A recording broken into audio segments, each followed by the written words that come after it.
सच्चे साथी। पिताजी, मैं पक्षियों को दाना देने जा रही हूँ। हाँ, जा बेटी जा। राधा की माँ नहीं थी। घर काम में गुणी राधा पढ़ने में भी बहुत होशियार थी।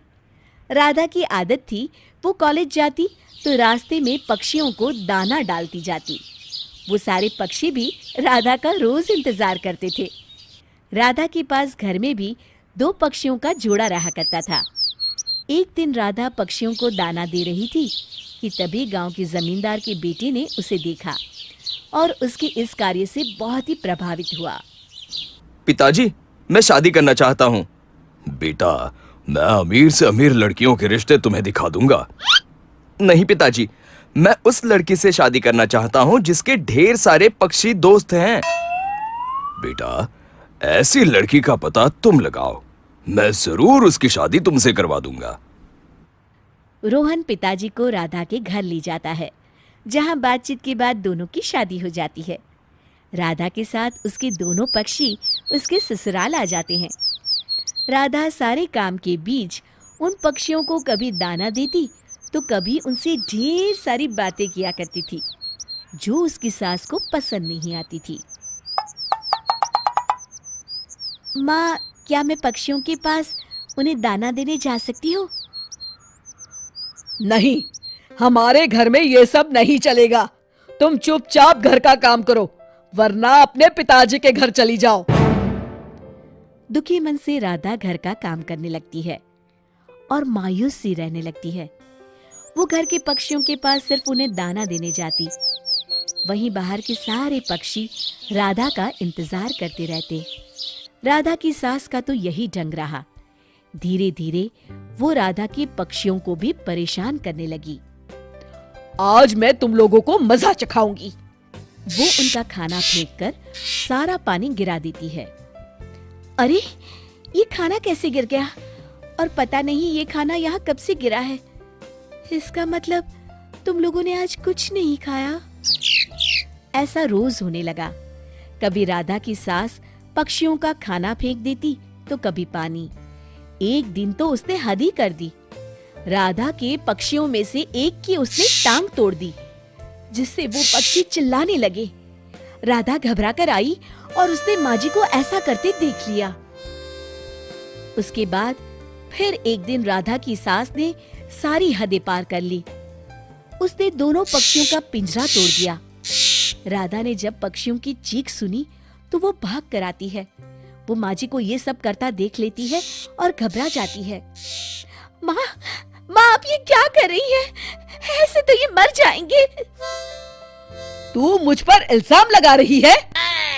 नहीं माँ जी, मैं तो बस ये बोल रही हूँ, ये बेजुबान जानवर है, हमें इन्हें कभी परेशान नहीं करना चाहिए। तू मुझे ना सिखा और जा यहाँ से। पूरे घर का काम पड़ा है, वो तो तुझे दिखता नहीं है। बड़ी आई जानवरों का ख्याल रखने वाली। राधा परेशान रहने लगी। वो सोच रही थी कि ऐसे तो उसके पक्षियों को उसकी सास मार ही डालेगी, क्यों न वो उन्हें उड़ा दे। इसी उधेड़बुन में राधा परेशान सी रहने लगी। उसका किसी काम में मन नहीं लगता था। अब क्या हुआ राधा? तुम पहले बहुत खुश रहती थी, हंसती थी, लेकिन अब तुम मायूस सी रहती हो। क्या मेरा घर तुम्हें अच्छा नहीं लगा? नहीं, ऐसा नहीं है। क्या माँ ने तुम्हें कुछ कहा? नहीं, माँ जी तो बहुत अच्छी है। फिर क्या बात है? राधा रोहन को सारी बात बता देती है कि उसे पक्षियों की याद आ रही है और घर के पक्षियों की हालत देखकर उनकी चिंता हो रही है। बस इतनी सी बात। मैं तुम्हें कभी कभी उनसे मिलवाने ले चलूंगा और इन पक्षियों को कुछ दिनों के लिए तुम उन पक्षियों के पास छोड़ दो। राधा खुश हो जाती है। वो पक्षियों से मिलती है। पक्षी भी राधा से मिलकर खुश हो जाते हैं। साथ ही दुखी मन के साथ पक्षियों के जोड़े को वहां छोड़कर राधा वापस आ जाती है। कभी कभी वो राधा से मिलने उसके ससुराल तक भी आ जाते थे। राधा वहीं उन्हें दाना देकर खुश हो जाती थी। एक दिन ये बात राधा की सास को पता चल गई। राधा, बहुत हुआ। अब तुमने पक्षियों को यहाँ बुलाना शुरू कर दिया। मैंने तुम्हें पहले ही कहा था ये सब यहाँ नहीं चलेगा। तुम्हें अपने पिताजी के घर जाना होगा। माँ मुझे माफ कर दो। नहीं, तू अभी इसी वक्त अपना सामान बांध। मैं तुझे तेरे पिताजी के घर छोड़ आती हूँ। राधा की सास राधा को लेकर उसके पिताजी के घर के लिए निकलती है। तभी राधा की सास पर कुछ गुंडे हमला कर देते हैं। वो उसके गहने छीनने की कोशिश करते हैं, लेकिन तभी एक पक्षी गुंडे की आंख पर हमला कर देता है। मौका देखकर राधा और उसकी सास घर की तरफ भाग जाते हैं। घर पहुंचकर राधा कहती है, माँ आप ठीक तो है ना? आपको कोई चोट तो नहीं आई? बेटा मुझे माफ कर दे। अरे माँ आप ऐसा क्यों कह रही हैं? क्या हुआ? राधा, आज तुम्हारे किसी पक्षी ने ना सिर्फ गुंडों से मुझे बचाया, लेकिन मेरे गहने भी लूटने से बचा लिए।